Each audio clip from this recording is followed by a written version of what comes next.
This is Megan and Zoe, and I'm Isaiah, a Lowe's Red Vest associate. These roommates are ready for radiant bathroom floors, and I'm here to walk them through the process. Here's Megan and Zoe's house. That's Zoe's garden. And here's Megan's bathroom.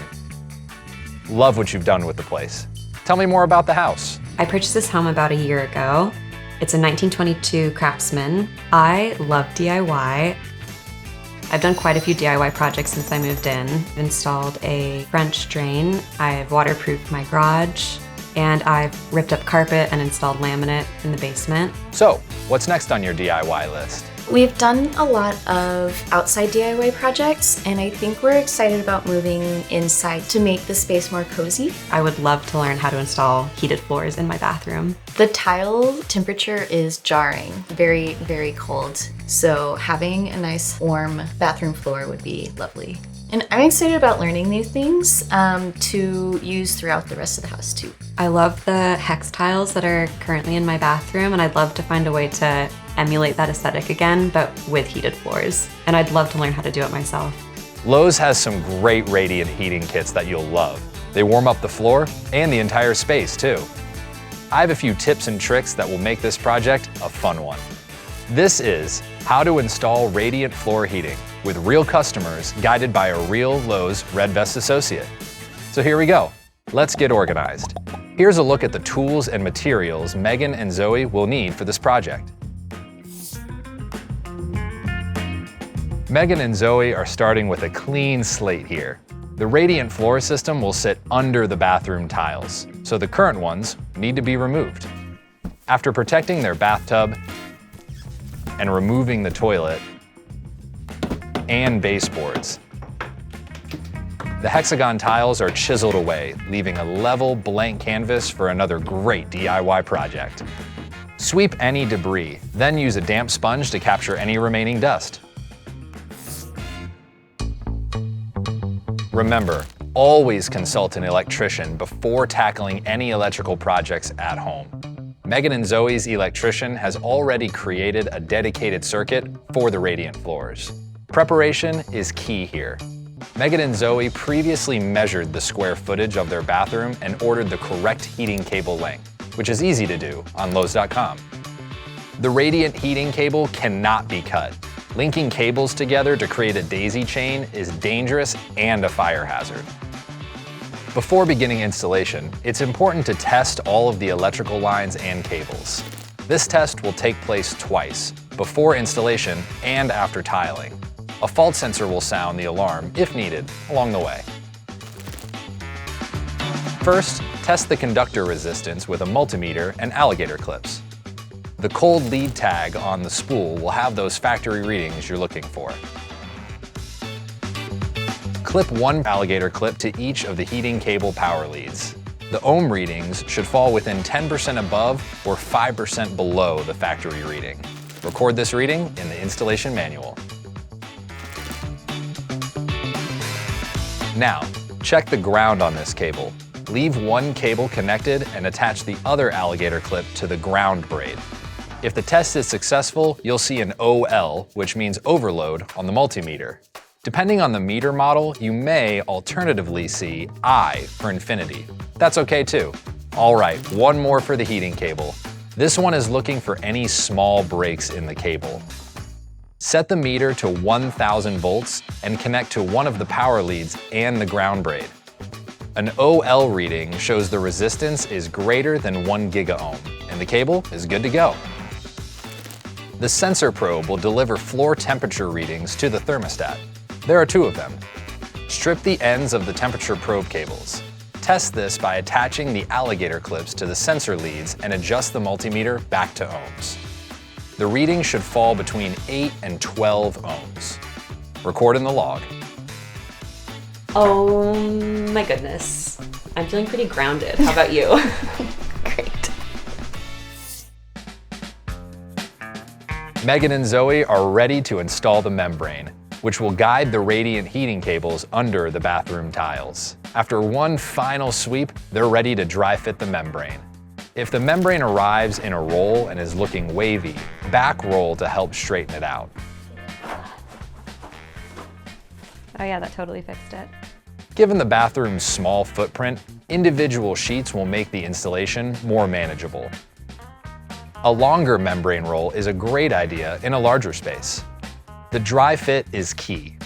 Place the first membrane sheet along one edge of the room. Line up another sheet next to the first, making sure that the membrane studs line up in straight rows. Why? This will ensure the heating cables run up and down the rows in continuous straight lines. Trim sheets to size across the ribs using a straight edge and a utility knife. Mark the subfloor along the edge of each membrane throughout the dry fit process. Labeling both the subfloor and membrane will ensure all those dry fit pieces stick where they're meant to be stuck. Use the utility knife for cutting openings, like the floor vent and toilet piping. Remove the dry fit membranes and give the floor one last sweep and sponge to remove any dust or debris. This step is crucial for proper adhesion, allowing the membranes to lie flat. It's time to peel and stick. Many radiant floor kits require using thinset to adhere the membrane to the floor, but this peel and stick method is faster and easier. Faster and easier? I like the sound of that. Me too. Yeah, it has the same benefit as other kits, like uncoupling, which prevents any cracks due to natural movement between the subfloor and tiles. This membrane also provides waterproofing, which is key for a bathroom. We've swept. We've vacuumed. We've sponged. And now it's time to Peel and stick. Remove the clear plastic lining from the bottom side of the membrane. That fleece side will be sticky. Apply directly to the subfloor starting on one end. Gently guide the membrane into place, smoothing it with your hands. Continue with the next membrane sheet, ensuring that the studs are lined up. You should be all set after the dry fit, but double check before the sticky layer adheres to the floor.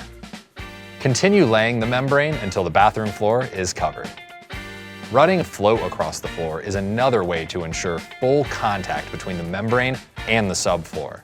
Foam insulation creates a solid barrier along the wall and floor vent, which will keep the self-leveler exactly where it needs to be when applied later on. Megan and Zoe have finished installing the studded membrane. It's time to get fancy with the cables. Before laying any cables, create buffer zones around fixtures, such as the toilet. It's important to create a wide berth here, a minimum of 2 inches from walls and fixed cabinets, 4 inches from forced air heating vents, 7 inches from center of the toilet drain. Remember those cables we tested earlier? It's time to install them into the studded membrane. Megan and Zoe set the cold lead and temperature probe cabling next to where the thermostat will be installed.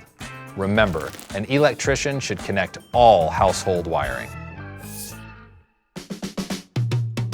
In a small space like Megan's bathroom, a 3-3-3 heated cable layout will work nicely. The cables will heat the floor and the room. A few safety callouts here before laying the heating cable. Cables should never touch each other, nor overlap. Never cut, shorten, or modify the heating cables. And mind those buffer zones around the fixed objects like the toilet and vanity. Attach the cold lead end cables to the fault sensor. This sensor monitors the hot, neutral, and ground wires throughout installation. It'll begin to flash and make noise if the wire is pinched as it's wrapped around the studs. It's time to lay it all on the line, or lay the line. All right, you ready, Zoe? Let's go, let's go. Embed the heating cables between studs and weave through the space, maintaining that 3-stud separation.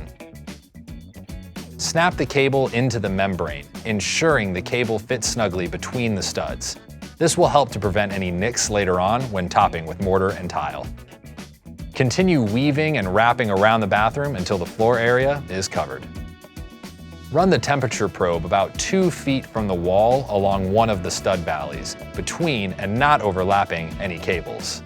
The sensor should be at least 6 inches into the heated zone, but not too close to a wall, air vent, or plumbing. Use a utility knife to cut away a spot for the end of the cold lead. The cable must be flush with the membrane. Use a glue gun to adhere the cold lead splice to the floor.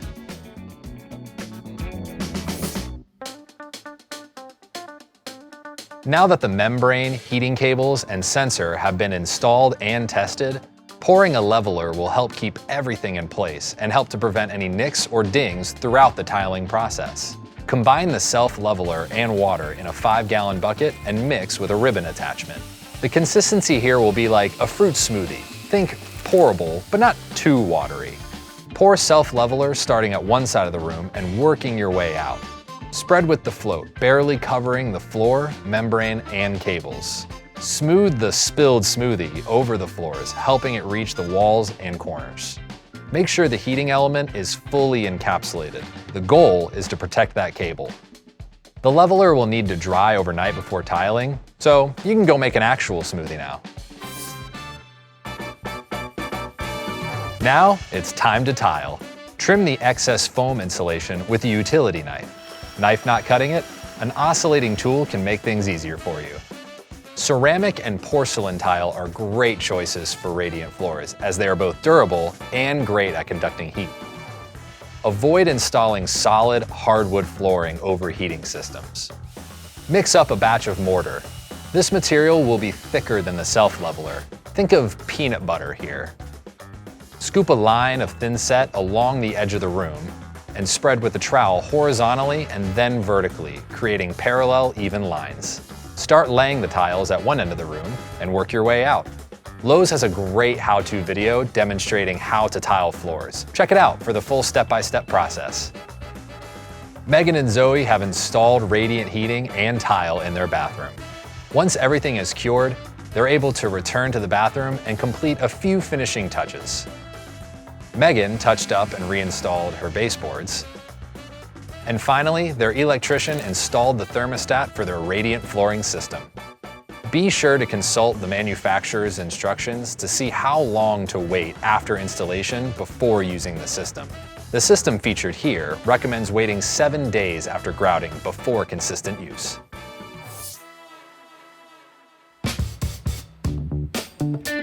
This is Megan's bathroom before. And this is Megan's bathroom now, with radiant floors and sparkling new tile. Cheers to a job well done.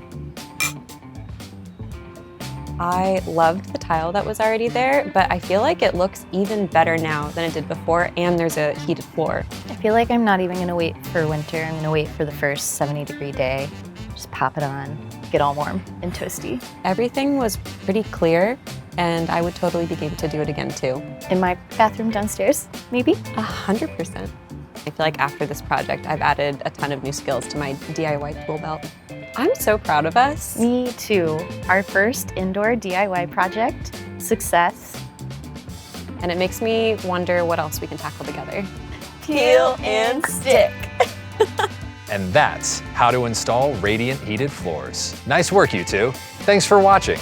All of the tools and materials used in this video are from Lowe's. You can find links to all on lowes.com in the description below.